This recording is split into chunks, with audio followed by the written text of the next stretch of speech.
What's up, everybody? Former Glory Day here, and I have the incredible pleasure of looking at Predecessor's upcoming patch 1.10. Man, time's really flying.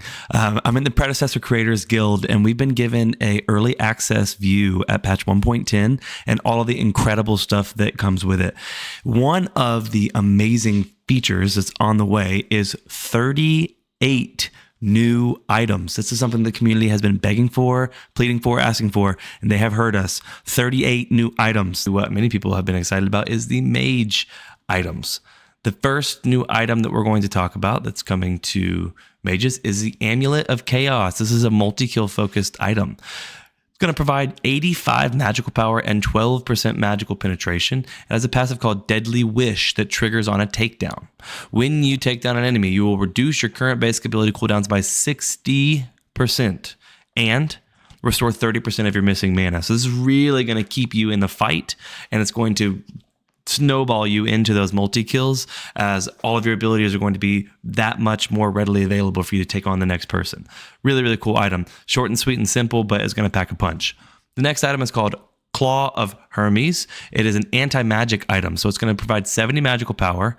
And this one's really interesting because it's kind of like a bruiser, beefy magical build. So it's going to provide 175 health, 75% base health regen, and 250 mana. Thinking maybe heroes like Quang would be really beneficial with this.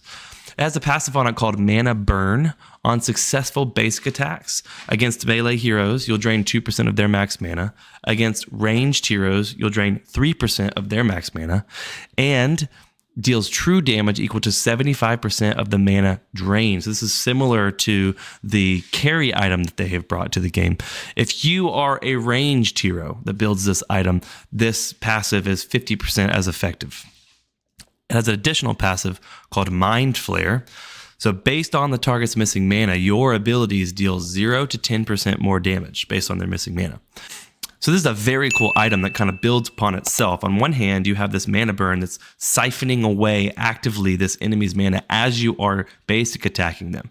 That is turning back into true damage. It's going to be equal to 75% of the mana drained, as just dumping back into your opponent as true damage. But then additionally, based on the target's missing mana, your abilities that you cast are going to deal 0 to 10% more damage. So this is a really, really great item that is just the longer, more extended fights that you may have with an enemy, the more mana you're able to siphon away with this mana burn, you're going to be dealing more and more damage. So really, really cool item. I love the interaction there. So the next item coming to Mages is called Life Core. This is a healing and shielding based item. It's going to provide 75 magical power, 300 mana, 15 ability haste, and 12% heal and shield power. Love it. Has a passive on it called Life Extraction. Upon damaging heroes, you will gain charges equal to 15% of that damage dealt. At 100 charges, damage a hero to trigger a healing wisp. So you will fire a healing wisp at the lowest health allied hero within 1,000 unit radius. It'll heal them for 100 plus 50% of your magical power.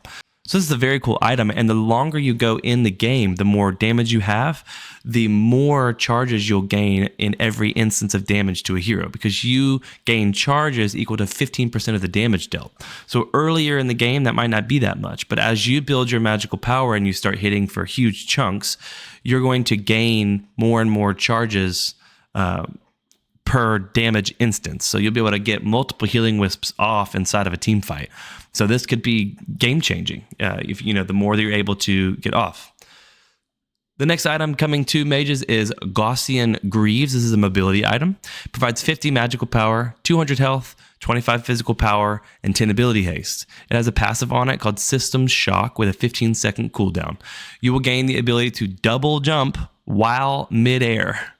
After double jumping, you emit a shockwave upon landing, dealing 80 plus 30% magical power as damage and slowing all people hit by 40% for 1.25 seconds.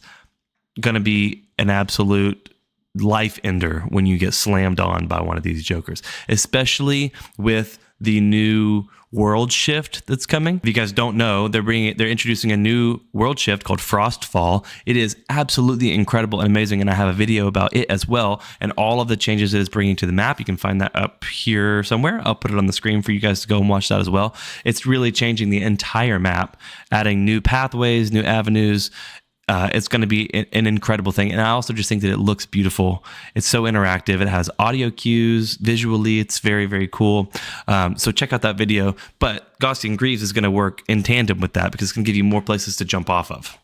The next item that Mage has got is called Orion. It is a damage amplification item. Provides 80 magical power, 300 mana, 15 ability haste, and has a passive called Hasty. Gain attack speed equal to 80% of your ability haste. Bellicamanes everywhere are screaming, fist punching the air. It has a second passive called Interstellar. Upon a successful on-hit attack, you'll deal 1.5% increased damage to the target for 3 seconds, up to a maximum of 15%. So the more that you're landing these hits, you're going to deal up to 15% additional damage. So the more extended the fight goes, you're going to be absolutely popping people, right? Wraith mains might be rejoicing as well with this one. The next item coming to Mage is called Spectral Schematics. This is a burst item. It provides 50 magical power, 300 health, and 20 ability haste. It has a passive on it called Breakthrough. Upon immobilizing an enemy unit, you'll deal 40 plus 6% of the target's current health additional damage. Now, this is not max health. This is the target's current health. So it's a different situation. So it doesn't absolutely shred tanks. It's the target's current health. Now, that might be that you hit a full health Grux, and that's going to be a pretty significant chunk at 6% of their full HP. But if you're hitting somebody who's only got 120 health left, 6% of that, I don't know math. I can't do that, but it's less than a full health Grux as additional damage. So it's really going to help you start to shred through the enemies and show them that you're not to be trifled with. And that does it for our Mage items. And that's going to do it, everybody. I hope that you get a lot out of this video, that you can put it to good use, knowing exactly how you want to build and what new items you want to try first. Let me know in the comments below what item you're most excited about. If you would, please consider liking and subscribing this video. It goes a long way and helps me out more than you know. So thank you so much. And I will see you over the weekend and into next week on patch 1.10. Thanks. See you next time.